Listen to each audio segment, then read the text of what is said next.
वो सती प्रथा पहले हमारे समाज में चलता था, महिलाओं को जला दिया जाता था, दिन दहाड़े उसका पति मर जाता था।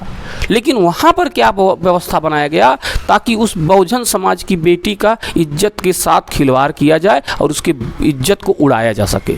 इसीलिए इस तरह से होलिका दहन को बता दिया गया साथियों। तो इस तरह से होलिका में देखिए खीर बनाने की व्यवस्था बौद्ध धर्म में है और उसमें भी लोग ले जा करके सम्मतिया में जला करके भूला करके उसको खाते भी हैं प्रसाद के रूप में। साथियों, मरे हुए आदमी की ज़िंदगी से चिता जला करके कोई प्रसाद लाता है घुमा करके, कभी देखे हैं आप लोग? ये हमारे देश के अंधविश्वास गधाओं को पास है।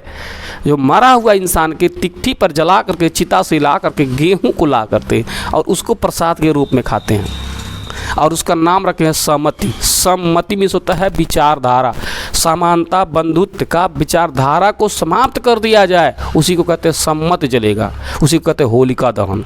अब उसको इतनी तरह से रूपांतरित कर दिए हैं कि यहाँ का जो कम पढ़ा लिखा व्यक्ति है वो कन्फ्यूज हो जाता है, हम कहें का माने का, किसको माने, समझे क्या, कन्फ्यूज हो जाता है, माने का इसका वाला उसका वाला। तो साथियों देखिए, सतयुग क्या था? जब यहाँ के जो जाति विशेष जो अपने आप को बहुत बड़ा मानते हैं, जब वो अत्याचार करते थे समाज में हिंदुओं पर, कोई उसको बोलता नहीं था, कोई उसको रोकता नहीं था, तो उसको सतयुग कहते थे। सतयुग मतलब 100% अच्छा है, जो मैं करूँ वही सही है। द्वापर जो आ गया, जो दो लोग मिलकर के करने लगे अत्याचार और अन्याय को, दो जातिगत समाज के लोगों ने जब दोनों मिलकर के करने लगे तो क्या होने लगा? यह द्वापर युग हो गया। और त्रेता क्या हुआ? जब तीनों लोगों ने मिला। आप लोग देखे होंगे राजनीति में बहुत पहले के लोगों ने बताया था कि एक राजनीति बहुजन समाज का राजनीति चल रहा था, तो उसमें एक नारा लगा दिया गया था, तिलक तराजू और तलवार इनको मारो जूताचार। और उसी नारा से लेकर के समाज में आज भी अभिन्नता हो गई और समाज के लोगों ने ये नहीं समझ पाया बहुजन समाज का मतलब क्या होता है, कि बहुत लोगों को मिला करके जिस समाज को एक रचना में तैयार किया जाता है उसको हम बहुजन समाज कहते हैं। जिसमें बहुजन समाज की बात अगर हम करें, अगर बहुजन हितों की बात करें, तो बहुजन समाज का मतलब छत्रपति साहू जी महाराज वो ओबीसी समाज के थे, अशोक सम्राट ओबीसी समाज के थे, सहानी परिवार से एकलव्य थे, ठीक, माली समाज से साहू जी महाराज थे, ओ ज्योतिबा राव फुले जी थे, यादव समाज से ललई सिंह यादव थे, कुर्मी समाज से साया जी महाराज थे। तो इस तरह से इसने लोगों के अंदर भ्रम फैला दिया गया कि ये समाज को तोड़ने के लिए लोगों ने काम किया और तोड़ करके इस तरह से तीन लोगों में बांट दिया। लेकिन जब बाबा साहब डॉक्टर भीमराव अंबेडकर साहब आए तो इसमें तीन चीज़ को समाहित कर दिए, इनको हटा दिया गया और इनको हटाया किसी को नहीं किया गया। मतलब समानता से रहेंगे तब आप सही हैं, नहीं तो आपको हटा ही दिया जाएगा। देखिए, सतयुग तब था कि जब किसी भी महिला के अंदर कोई भी आदमी जा करके उसकी इज्जत को लूट के चला आता था तो उसको सतयुग मानते थे। मैं एक घटना जिक्र करूंगा कि एक बार अगस्त मुनि अपने कुटिया में सोए हुए थे और एक मुर्गा बन के इंद्र जी जाते हैं, बोल देते हैं और वह सोच देते हैं कि अजोर हो गया, मतलब दिन हो गया। वो उठ करके स्नान करने के लिए जाते हैं और वहाँ पर बताया जाता है कि उनके पत्नी के साथ विष्णु जा करके बलात्कार करते हैं, जिसको जलंधर के नाम से जाना गया, जलंधर की पुत्री को।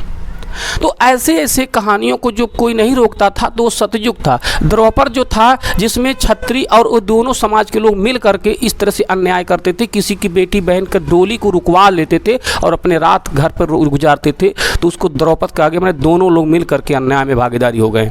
त्रेता में जो बनिया टाइप के लोग थे वो अपने हमारा ही धन ले जा करके हम ही को नहीं देते थे और हमारा जहाँ का 5 रुपये का सामान लाते हैं वो 50 रुपये का बेचते हैं, वो भी शामिल होकर के मिल करके इन साथियों में काम करने लगा। उस समाज को, उस युग को लोग कहने लगे कि त्रेता युग, तीनों लोग मिल करके मिल बांट के खाने लगे।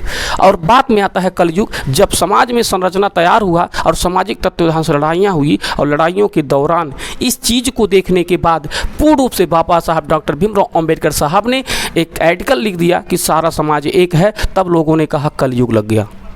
और ये साथियों कलयुग नहीं है, एक कलम युग है। आज आपके कलम के युग में पावर है। आप किसी के कोई आपको गाली नहीं दे सकता है, किसी समाज में बिना अन्याय का आप कह नहीं सकते। लेकिन इस चीज़ का दुरुपयोग जो है हमारे प्रशासनिक कार्रवाई करने वाले जो अधिकारी हैं, मालिक है, जब अभी मैं आपको एक चीज़ और बता दे रहा हूँ कि उस समय आज भी हमारा समाज उसी तरह से पुराने ज़माने की स्थितियों में ओतप्रोत है। जिस तरह से एक काम करने वाला पुष्पशुंग राजा की बराबरी में जाकर खड़ा होकर के राजा के विरोध में, बृहदर मौर्य के विरोध में खड़ा होकर के काम करने लगा और बृहदर मौर्य को दोषी ठहरा दिया। आज भी हमारा कर्मचारी जो हमारा गुलाम है, हमारे पब्लिक का गुलाम है, वो आकर हमारी बराबरी खड़ा होकर के, किसान की बराबरी में खड़ा होकर के, वो डीएम, कलेक्टर, IAS, PCS के जो लोग हैं वो हमारे हक अधिकारों की बराबरी, नौकर होने के बाद हमारे बराबरी खड़ा होकर के वो हमारा बात करता है। ठीक इसी तरह से आज हमारे समाज की प्रक्रियाओं को सिस्टमैटिक ढंग से चलाया जाना चाहिए और वो कानून में है, और उसको कानून को भी लोग नहीं मानते हैं। इसीलिए आज हमारे समाज में अनभिज्ञता बटोरी गई है और फैली हुई है। साथियों, उसमें दो चीज़ दिखा जाए, हिंदूवाद और अम्बेडकरवाद। अम्बेडकरवाद कहता है कि पूरी दुनिया सुखमय रहे और हिंदूवाद कहता है नहीं, हम खाली सुखी रहें, बाकी हमसे किसी से लेना देना नहीं है, हमारा काम बनता, भाड़ में जाए जनता। और ये नीति हमारे देश का नेता अपना रखा है, इसीलिए आज हमारा देश बर्बाद हो रहा है। तो साथियों, होली का कुछ मैंने आपको अंश को वर्णन किया और बाकी चीज़ को मैंने सामाजिक तत्वधान पे दिया। तो साथियों देख लीजिए, इसमें कुछ न कुछ चीज़ें हैं कि आप लोग होली को समझें और इसको बुराई के रूप में लें, और इसको मनाने से आपका समाज में नुकसान ही है। इसलिए इसको छोड़ें और आगे बढ़ें, पाखंडवाद को ख़त्म करें और अपने जीवन को सुखी और सफल बनाएं। बाकी दोस्तों, मैं कल मिलूँगा आपसे।